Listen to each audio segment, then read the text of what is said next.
ئەم ویلایەتە ئەوڕۆباسی دەکەی ناوی ویلایەتی ئیلینۆیە.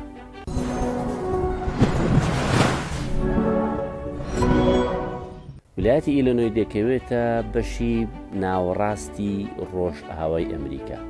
دراوسەیە لەگەڵ هەرێک لە ویلایەتەکانی ئیندیانا و کنتاکی و میزوری و ئایەوا و ویسکانسن. ژماری دانیشتوانەکەی 13 ملیۆن کەس دەبێت. پایتەختەکەی ناوی سپرینگفیلدە و گەورە شارەکەشی ناوی شیکاگۆیە.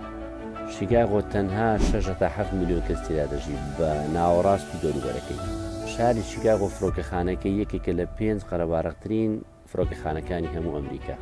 لە ناو شیکاگۆ شوێنی عجیب تێدایە، لەوانە کۆشکەکەی هۆم ئەلۆنی و هەروە گەورەترین معبەدی بەهاییەکانی تێدایە لە هەردوو قاڕی ئەمریکای باکوور و باشوور.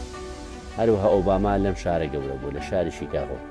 پلەی گەرمایەکەی 30 هەتا 35 دەبی هاوینان زستانەکەشی دادەبەزی لە بۆ 5 هەتا 8 پلەی سیلیزی. لە ڕووی سیاسیشەوە ویلایەتێکی دیموکراتە. ئۆباما بە شێوەیەکی سەرەکی لەوێن دەرێ هەڵبژێردرا. تا ڤیدیۆشتر هەر شاد بن.